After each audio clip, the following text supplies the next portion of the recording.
Contrarian investing strategy.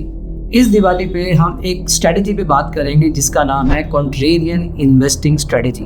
और ये strategy big investors भी यूज करते हैं और to the likes of Warren Buffett. और ये स्ट्रेटेजी सिर्फ long term wealth generation purposes के लिए ही है। अगर आप शॉर्ट टर्म ट्रेड के लिए देख रहे हैं या क्विक मनी या इजी मनी के लिए देख रहे हैं तो ये स्ट्रेटेजी आपके लिए नहीं है।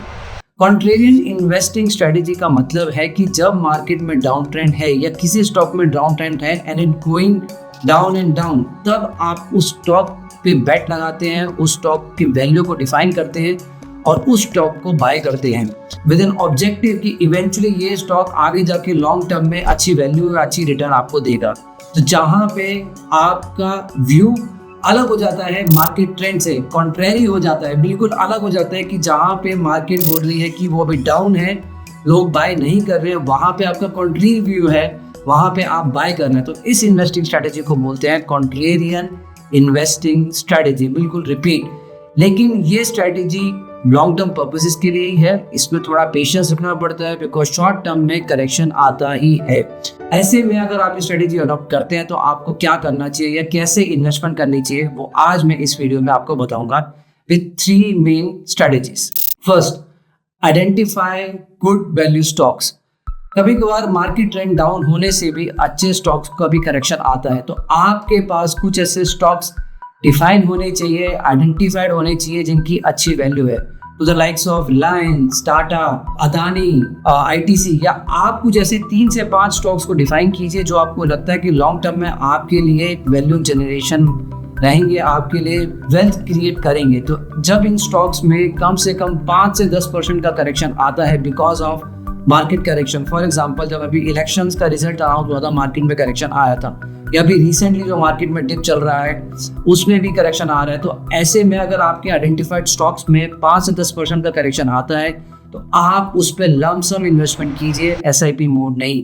बिकॉज आपने एक स्टॉक की वैल्यू को देखा कि 5% गिरा है, आपने कुछ पैसा उसमें डाल दिया for the purpose of long term.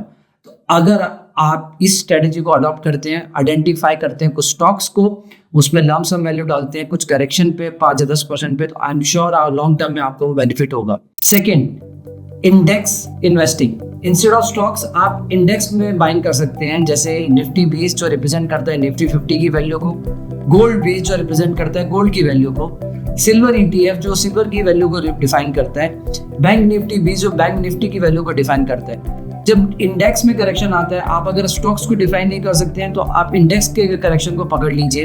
जब भी आपको लगता है कि उसमें विद इन अ डे 1% का करेक्शन आ गया या 0.5% या 1% का करेक्शन आ गया, आपने इमीडिएटली इंडेक्स फंड में बाइंग कर ली है विद अ पर्पस की लॉन्ग टर्म, क्योंकि इंडेक्स फंड अभी डिप हो रहा है, लॉन्ग टर्म में आपको वो रिटर्न देगा ही देगा।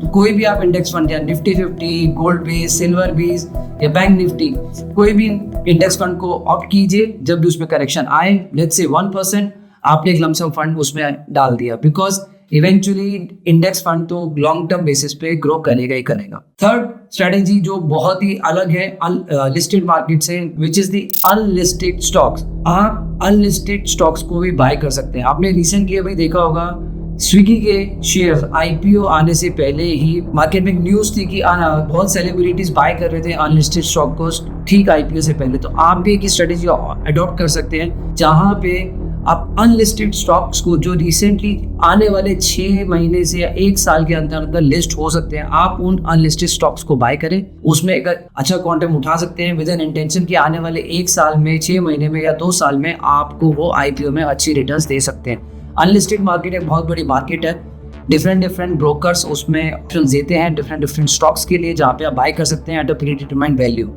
अगर आपको अनलिस्टेड स्टॉक्स बाय करने हैं, उसका पूरा प्रोसेस समझना है, तो मैं उस पर डिटेल वीडियो बना सकता हूँ। आप मुझे कमेंट सेक्शन में बताइए कि आपको एक डिटेल वीडियो चाहिए था। I can tell you about the process और क्या उसमें क्या वॉकिंग पीरियड होता है, क्या प्राइसिंग रहती है, कैसे डिफाइन रहता है, क्या प्रोसीजर होता है।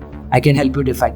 तो ये 3 स्ट्रेटेजीज हैं कॉन्ट्रेरियन स्ट्रेटेजी, जहाँ पे आप ऑप्ट कर सकते हैं। आइडेंटिफाई कीजिए वैल्यू स्टॉक्स या इंडेक्स फंडिंग में कीजिए या प्री IPO स्टॉक्स में बाइंग कीजिए। इन 3 स्ट्रेटेजीज में आई एम श्योर आपको लॉन्ग टर्म वेल्थ जनरेट होगी, बट आपको पेशेंस रखना होगा क्योंकि आपने कॉन्ट्रेरी पर्सपेक्टिव से बाइंग करी है, मार्केट के विपरीत एक स्ट्रेटेजी आपने ऑप्ट करी है। शुरू में करेक्शन होंगी, कुछ लॉसेस होंगे, लेकिन eventually I hope long term में आपको बेनिफिट होगा ही होगा। सो लेट मी नो आपको स्ट्रेटेजी कैसे लगी और इस स्ट्रेटेजी में आपका क्या व्यू है। Let's discuss in the comment section. This is C Rahul Jain signing of.